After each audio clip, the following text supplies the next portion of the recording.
Yangon. Pope Francis has held talks with Myanmar's military chief at the start of a delicate visit to a majority Buddhist country that the United States has accused of ethnic cleansing against its Muslim Rohingya people.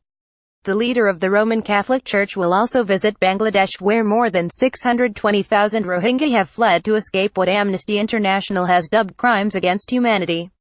Myanmar's army has denied accusations of murder, rape, torture and forced displacement that have been made against it. The Pope's first meeting in Yangon yesterday was with military commander Min Aung Hlaing in St. Mary's Cathedral at the heart of the Southeast Asian nation's largest city. They discussed the great responsibility of the authorities of the country in this time of transition, Vatican spokesman Greg Burke said after the 15 minutes of talks, which were followed by a gift exchange. Pope Francis presented the general with a commemorative medal of his visit, and Senior General Min Aung Hlaing gave the Pope a harp in the shape of a boat and an ornate rice bowl, Mr. Burke said. Earlier, members of ethnic minority groups in traditional dress welcomed the Pope at Yangon Airport, and children presented him with flowers as he stepped off his plane.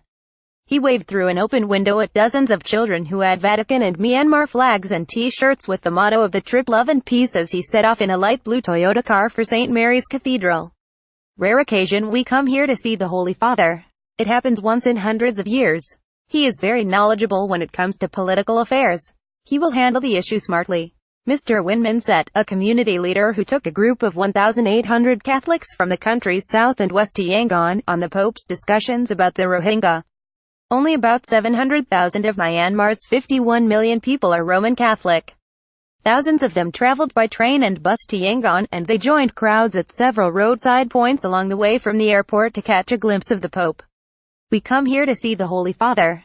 It happens once in hundreds of years, said Mr. Win Min Set, a community leader who brought a group of 1,800 Catholics from the south and west of the country. He is very knowledgeable when it comes to political affairs. He will handle the issue smartly, he said, referring to the sensitivity of the Pope's discussions about the Rohingya. Large numbers of riot police were mobilized in Yangon, but there were no signs of any protests.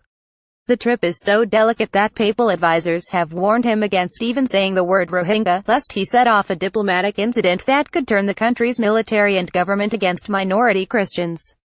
The Rohingya exodus from Rakhine State to Bangladesh's southern tip began at the end of August, when Rohingya militants attacked security posts and the Myanmar army launched a counter-offensive.